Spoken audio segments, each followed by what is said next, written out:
আসসালামু আলাইকুম, কেমন আছেন? আশা করি ভালোই আছেন। এক ভাই কমেন্ট করছে রমজান নিয়ে ভিডিও বানাবেন।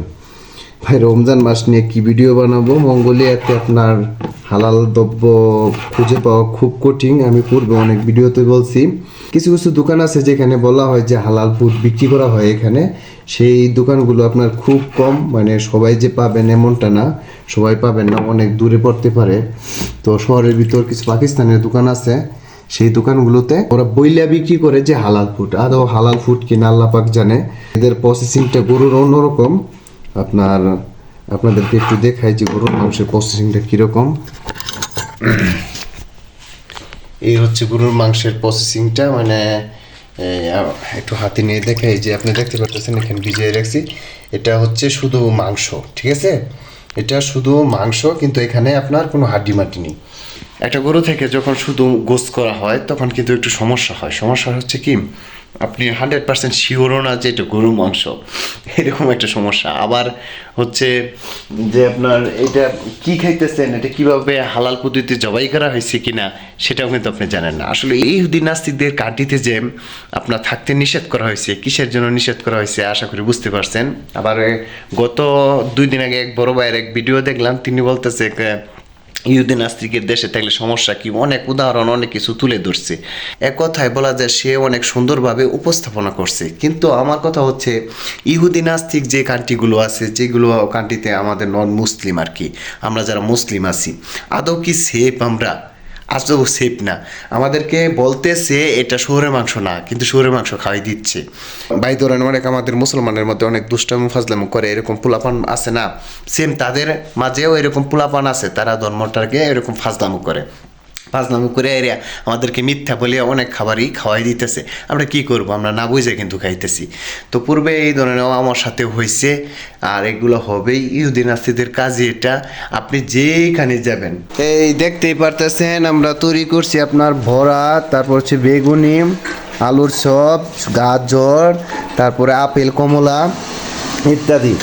সালাদ আছে সাথে, কলা আছে সাথে। তো আরও বাজা হচ্ছে, আর অনেক কিছু হচ্ছে। এই যে মঙ্গোলিয়া যারা মাছ খেতে পারেন না, খালি মাছ দেখে আফসোস করবেন। দেখেন মঙ্গোলিয়া কিন্তু মাছ আছে পর্যাপ্ত পরিমাণ, আপনাকে জানতে হবে, বুঝতে হবে, তাহলে পাবেন। এখানে আবারও ডালের বড়া, আলুর বড়া, এগুলো ভাজা হচ্ছে। এই হচ্ছে আমাদের মশলা। তো আপনারা বাংলাদেশ থেকে যদি সব কিছু নিয়ে আসেন, অনেক কিছু খেতে পারবেন, কোনো ধরনের সমস্যা নাই। শুধু নিজে তৈরি করে খেতে হবে। আর রমজান মাসে রোজা রাখলে আপনি খুঁজই পাবেন না। কিসের জন্য বললাম? বাংলাদেশে রোজা রয়েছি আমি, মিশরে রোজা রয়েছি আমি, লিবিয়ার রোজা রয়েছি। এইসব দেশে যেই পরিমাণ প্রাণী পিপাসা পায়, মনে হয় কলিজা ফাইটা যায়, এই অবস্থা। আচ্ছা, যাই হোক, অনেকে আবার বলতে পারেন হ্যাঁ আপনি এই ধরনের কথা বলছেন, আপনার রোজা হবে না, ইয়ে হবে না, সেই হবে না। আরে ভাই, সেটা আপনার ব্যক্তিগত, যাহা সত্য আমি তাই বললাম। সত্যি আপনারা যারা রোজা থাকেন তারা জানেন যে কতটা পানি পিপাসা পায়। কিন্তু মঙ্গোলিয়ায় বিন্দু পরিমাণ আপনার পানি পিপাসা পায় না। কিসের জন্য জানেন? কেমনে পাবে বলেন? আচ্ছা, এই বরফের মধ্যে কি আপনার পানি পিপাসা পাবে? আপনি যত কষ্টের কাজই করেন না কেন, পানি পিপাসা কিন্তু পায় না। কিসের জন্য পায় না? কারণ একটাই, কারণ হচ্ছে মঙ্গোলিয়া প্রচুর পরিমাণ ঠান্ডা পড়ে। তো মঙ্গোলিয়ার আপনার সব সাইড ভালো আছে, রোজা রাখার এভরিথিং সাইড, শুধু একটা সাইডই খারাপ, সেটা হচ্ছে আপনি এখানে হালাল খাবার পাবেন কিনা, এটা নিয়েই হচ্ছে বড় সমস্যা। এ ব্যতীত মঙ্গোলিয়ার সব সাইডই ভালো আছে রোজা রাখার সাইড দিয়ে। তো অসংখ্য ধন্যবাদ ভাই এত সুন্দর একটি কমেন্ট করার জন্য। যাক, আপনার কমেন্টের ওসিলায় খুব সুন্দর করে আমি বোঝানোর চেষ্টা করছি যে মঙ্গোলিয়ায় রোজা রাখা কতটা ইজি। যে আমাদের লিস্টটা দিয়েছে, সেই লিস্টটার মধ্যে আছে, আমি একদম সহজভাবে আপনাকে দেখলে বুঝতে পারবেন। যে এই যে দেখতে পারতেছেন, মঙ্গোলিয়ান গভর্নমেন্ট থেকে তুর্কি আর পাকিস্তান দুজন মিলে আপনার এখানে আমাদেরকে একটা লিস্ট দিছে যে রোজার আর কি সময়টা আর কি।